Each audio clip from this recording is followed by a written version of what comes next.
the hunter's prey. The remote town of Raven's Hollow was known for its dense forests, misty mountains, and the chilling tales whispered among the locals. For years, the town had lived in fear of something lurking in the woods, something that only came out at night. Few dared to enter the forest after dark, and those who did rarely returned. Aiden Harper was a seasoned hunter, but he was also a skeptic. The tales of a monstrous beast roaming the woods sounded like nonsense to him. He had hunted everything from bears to wolves, and he was confident that no creature could outmatch him.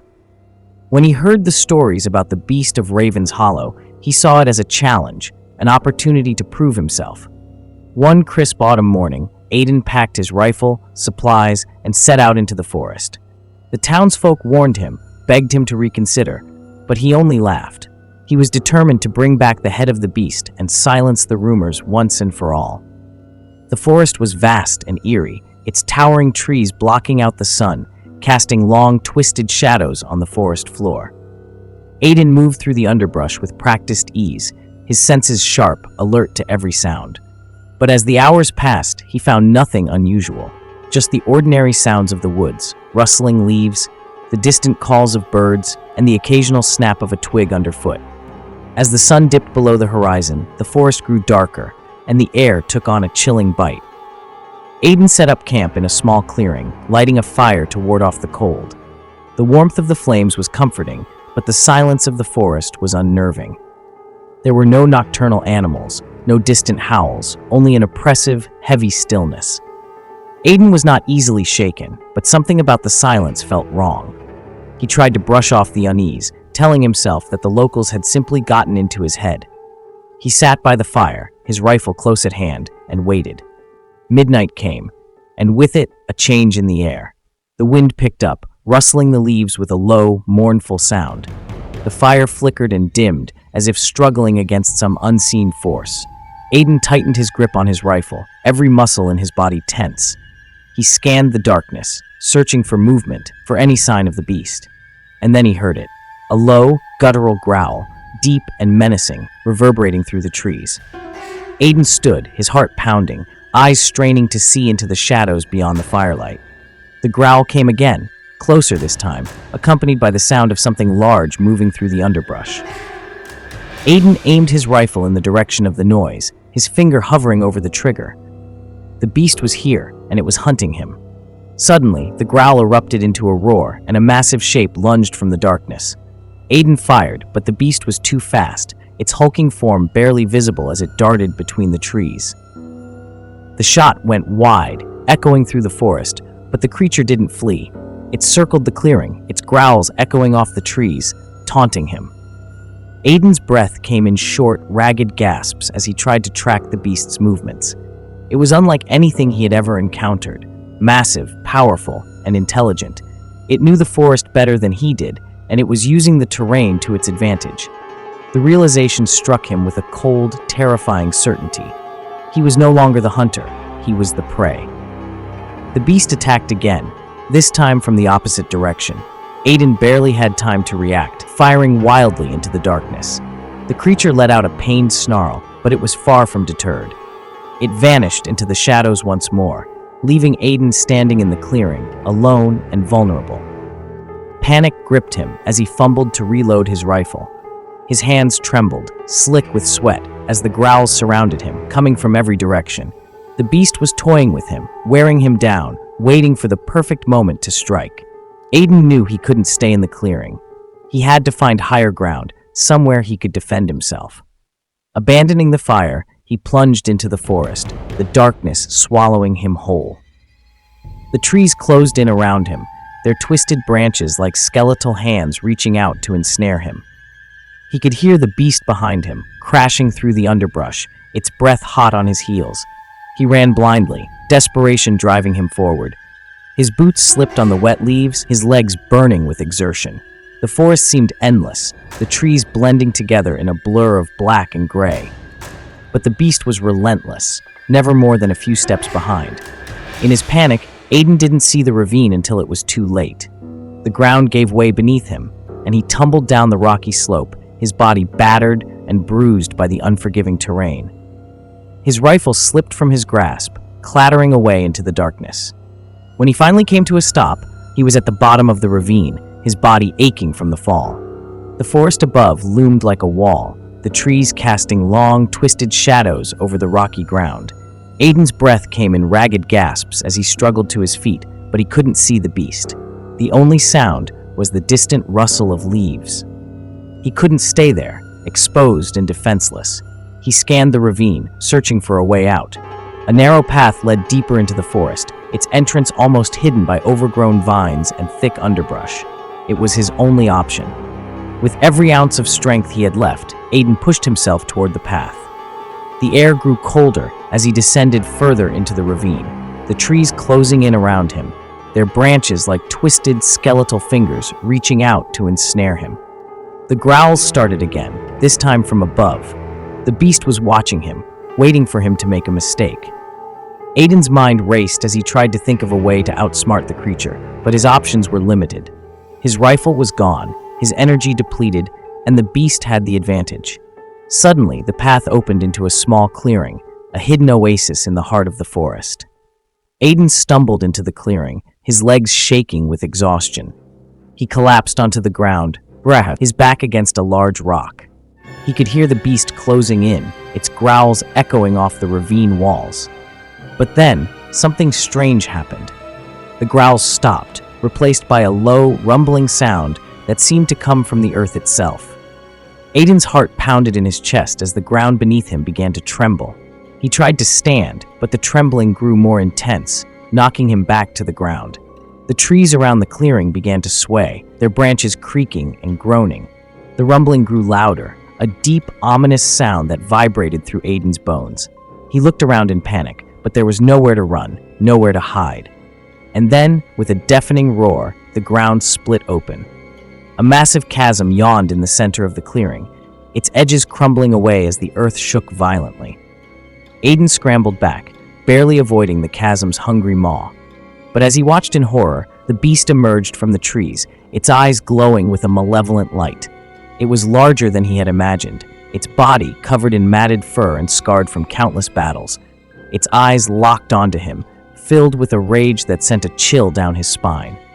The beast advanced slowly, savoring the moment, its claws digging into the rocky ground. Aiden's mind raced as he tried to think of a way to escape, but the chasm had him trapped. The beast was between him and the only way out. He was out of options, out of time. But then, as the beast lunged for him, the ground gave way beneath its massive weight. The chasm widened, swallowing the beast whole. Aiden watched in shock as the creature disappeared into the darkness, its roar echoing off the ravine walls. For a moment, there was only silence. Then, the ground stopped shaking, the chasm closed, and the forest was still once more. Aiden lay there, his body trembling with exhaustion and fear. He had survived. Somehow, he had outlasted the beast. But as he struggled to his feet, he knew that the forest had not let him go out of mercy. It had taken its own, claimed the beast as its prize, and now it would let him leave, but only as a warning to others. With the last of his strength, Aiden climbed out of the ravine, the forest parting before him as he made his way back to town. When he finally emerged from the woods, the sun was rising, casting a golden light over Raven's Hollow. The townsfolk found him the next morning, stumbling out of the forest, battered, bruised, but alive. They asked him what had happened, but Aiden could only shake his head, his mind still reeling from the night's events. He had come face to face with the beast, and he had survived, but at a cost. He left Raven's Hollow the next day, vowing never to return. The forest had claimed its prey, and he knew that the next time he might not be so lucky. The town remained silent, its people wary of the woods, their whispers filled with fear. Whispers in the dark. In the small, isolated town of Blackridge, a thick fog rolled in every evening, shrouding the streets and homes in a dense, oppressive gray. The townsfolk lived in quiet dread, for Blackridge had a dark history, one that was whispered about in hushed tones behind closed doors. Decades ago, a series of brutal murders had plagued the town, and though the killer was never caught, the violence had ceased as mysteriously as it had begun. But now, after years of uneasy peace, the murders had returned. Detective Grace Caldwell was called in from the city to investigate the recent killings. She was known for her tenacity and sharp mind, and she wasn't easily rattled. But from the moment she arrived in Blackridge, she felt an uneasy weight in the air, as if the town itself was holding its breath, waiting for something terrible to happen. The first victim had been a local shopkeeper, Mr. Williams, found dead in his store with his throat slashed. The second was a young schoolteacher, Miss Harper, her body discovered in her home, mutilated beyond recognition. Both murders were brutal, savage, and seemed to follow no clear pattern. The only clue left behind was a cryptic message scrawled on the wall near the bodies, written in the victim's blood, the price of silence. Grace began her investigation by interviewing the townsfolk, but no one claimed to know anything. There was a palpable fear in their eyes, as if they were all hiding something. The town's only police officer, Sheriff Hayes, was of little help. He was an old, weary man who had seen too much death in his lifetime, and he seemed almost resigned to the fact that the killer would never be caught. "There's something you need to understand about this place," Hayes told Grace one evening as they sat in his cramped office. "Blackridge has secrets, old secrets that folks around here don't talk about. It's like the town is cursed." Grace wasn't one to believe in curses, but the more she dug into the town's history, the more she realized how deep the fear ran.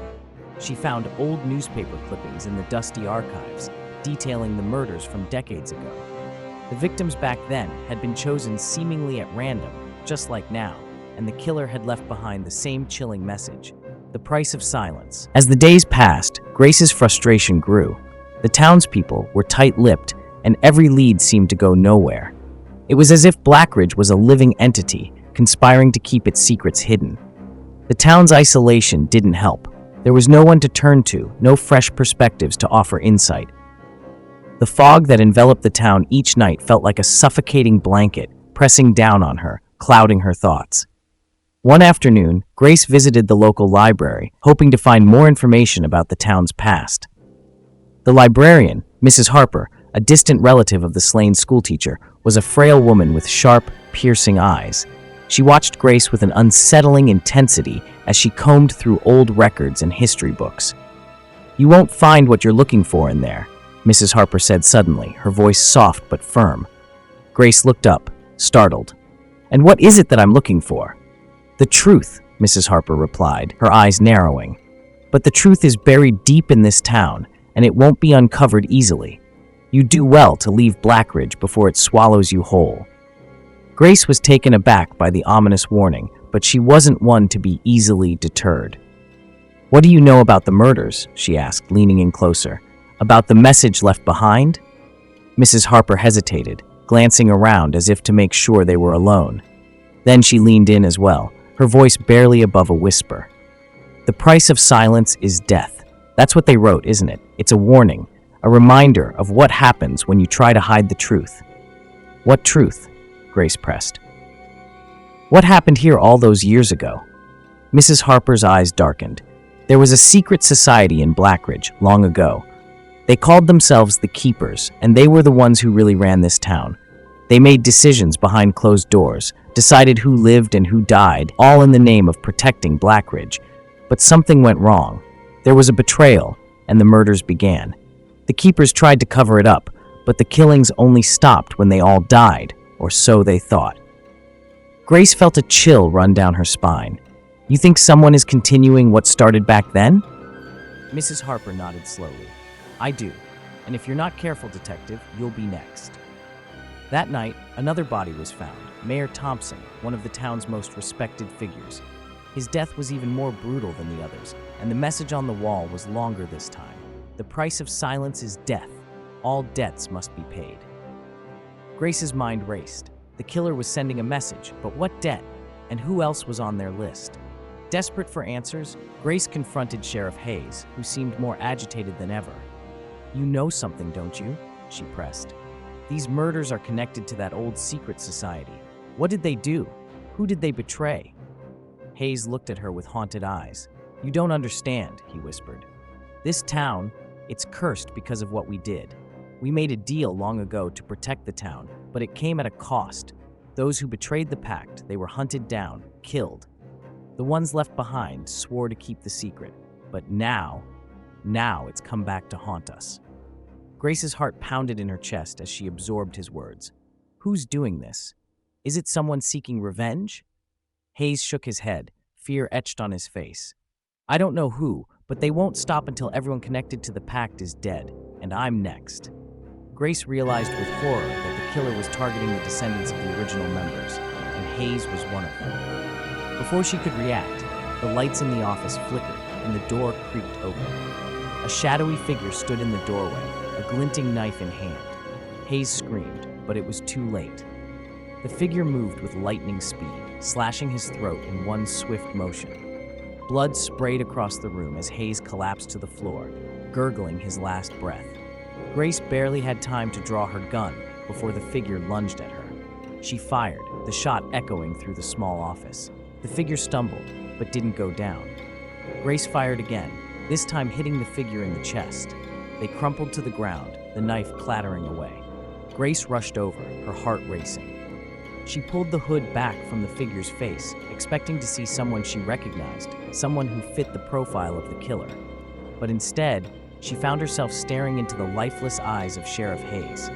The realization hit her like a ton of bricks. Hayes had been the killer all along. But why? Why would he kill his own people? As if in answer, she noticed a small, leather-bound book peeking out of Hayes' coat pocket. She pulled it out and flipped through the pages, her hands trembling. The book was a ledger, listing the names of all the original members of the secret society, along with notes about their descendants. At the back of the book was a chilling confession, written in Hayes' own hand. He had been one of the last surviving members of the society, and he had taken it upon himself to ensure that the secret would never be revealed. But as he grew older, the guilt and fear consumed him. He became convinced that the only way to atone for the sins of the past was to eliminate everyone connected to the society, including himself. Grace dropped the book, her mind reeling.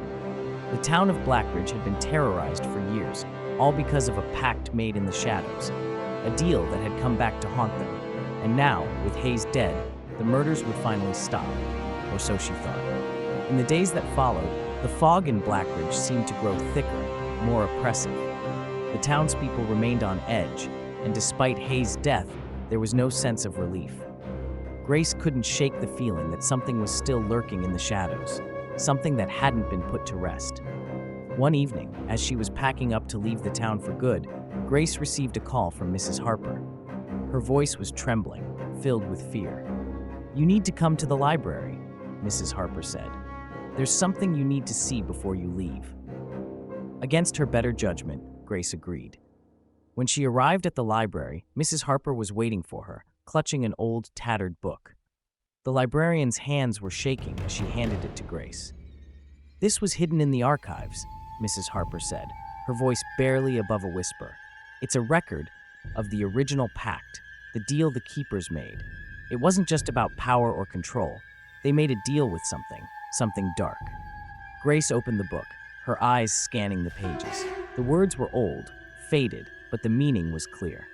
The keepers had made a pact with an ancient entity, promising their loyalty and silence in exchange for protection and prosperity for the town. But the entity had demanded a price. The price was blood. The keepers had agreed, thinking they could control it, manage the sacrifices, and keep the power for themselves. But over time, the entity grew restless, demanding more and more. The keepers had tried to back out, to break the pact, but it was too late. The entity's wrath had been unleashed, and the murders began. "They thought they could contain it," Mrs. Harper said, her voice trembling. "But you can't make deals with something like that. It's bound to break free eventually." Grace felt a cold dread settling in her stomach as she realized the full extent of what had happened in Blackridge. The killings weren't just the work of a deranged man like Hayes. They were part of something much darker, something far beyond human understanding. "Is it still here?" Grace asked, her voice barely steady. "This entity?" Mrs. Harper nodded slowly. "It never left. It's been here, watching, waiting. It's tied to the town, to the land. And now that the pact has been broken, it's free to do as it pleases." Grace's mind raced. If what Mrs. Harper said was true, the murders wouldn't stop with Hayes' death. In fact, they might only be the beginning of something much worse. "We have to leave," Grace said urgently. "Get everyone out of the town. If this thing is still here, we're all in danger." But Mrs. Harper shook her head, a look of resigned sorrow in her eyes. "It won't let us leave, Detective. The fog, the isolation, it's all part of its trap. We're stuck here, all of us. There's no escape." Desperation clawed at Grace. She had to find a way to stop this, to protect the people of Blackridge. But how could she fight something so ancient, so powerful? As she stood there, holding the cursed book in her hands, Grace's thoughts raced back to the old ledger she'd found in Hayes' coat. The names, the descendants, there had to be something she could do, some way to sever the entity's connection to the town. "Mrs. Harper," Grace said, her voice steadier now, fueled by a renewed sense of determination. "This entity is bound to the descendants of the keepers, right? If we can somehow remove that connection, maybe we can weaken it, stop it from continuing its reign of terror." Mrs. Harper's eyes widened slightly, a glimmer of hope flickering in her otherwise defeated expression. "Perhaps, but how?" Grace thought quickly. "The ledger, it lists the names of the original keepers and their descendants. If we can find a way to break that lineage, or at least sever the entity's hold on it, we might be able to weaken its power." "But how do we do that?" Mrs. Harper asked, her voice trembling. "We could perform some kind of ritual, something to nullify the pact." Grace suggested, her mind racing. "Or if we can convince the remaining descendants to leave the town, to break their ties with Blackridge, maybe that will be enough." Mrs. Harper looked uncertain, but Grace could see a spark of hope in her eyes. "It's worth a try," the librarian said, nodding. "But we must act quickly. The entity won't just let us undo what's been done." The two women quickly set to work, poring over the old book in search of anything that could help them. They discovered a passage about a ritual, one that the keepers had used to bind the entity to the town in the first place. It was a dark, twisted ceremony that required a blood sacrifice, performed at the old chapel on the outskirts of Blackridge, where the original pact had been sealed. "If we can reverse this ritual," Grace reasoned, "we might be able to sever the entity's connection to the town." Mrs. Harper agreed, though she looked pale and frightened. "But we'll need the descendants," she pointed out, "and they'll have to be willing." Grace knew that would be the hardest part. Convincing people to take part in such a dangerous ritual, especially when many of them didn't even know about their connection to the keepers, would be nearly impossible. But she had to try.